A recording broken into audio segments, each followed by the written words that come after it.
আসসালামু আলাইকুম আল্লাহুম্মা সাল্লি ওয়া সাল্লিম আলা নাবিয়ানা Muhammad. Welcome to my channel Halima's world blog. আজকে ফ্রাইডে, তো সবাই একসাথে একটু বাইরে যাব।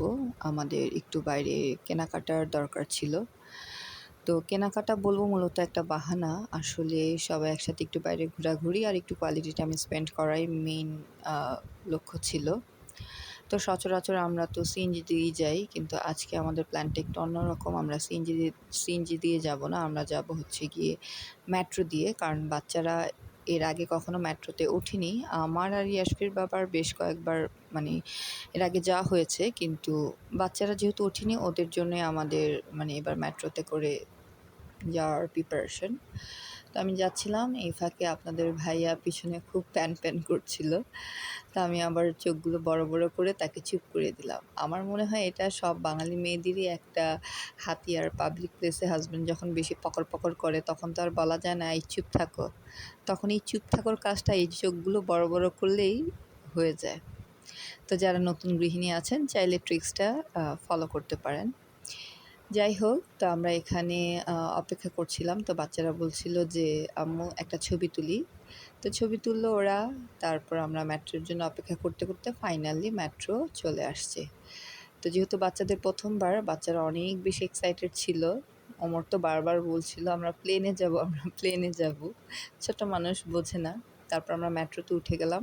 মেট্রোতে ওঠার পর আমরা সিট পেয়ে গেলেও ইয়াসফির বাবা সিট পায়নি। তো ও দাঁড়িয়ে যাচ্ছিল ওমরকে কোলে নিয়ে। আমি এই ফাঁকে একটা ক্লিপ নিয়ে নিলাম।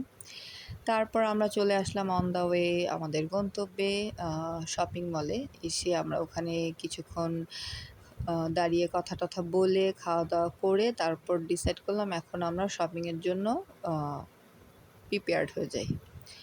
তারপর আমরা শপিং করলাম। আমি কিছু কসমেটিক আইটেম নিয়ে নিলাম।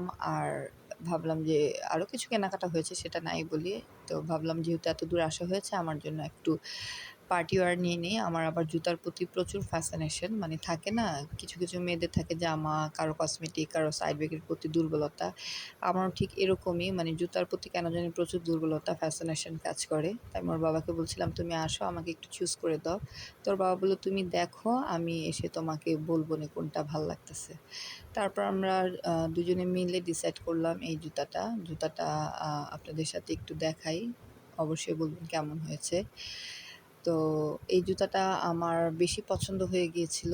তারপর আমরা ডিসাইড করে এই জুতাটা নিয়ে নিলাম। জুতাটা যদিও খুব সিম্পল, কিন্তু অ্যাকচুয়ালি খুব এলিগ্যান্ট ছিল জুতাটা। তারপর কেনাকাটা করে সব কিছু সেরে আমরা বাসায় চলে এসে, এই ছিল আজকের দিনের ব্লগ আমার। চাইলে আমার চ্যানেলটা আপনারা সাবস্ক্রাইব করতে পারেন। আসসালামু আলাইকুম।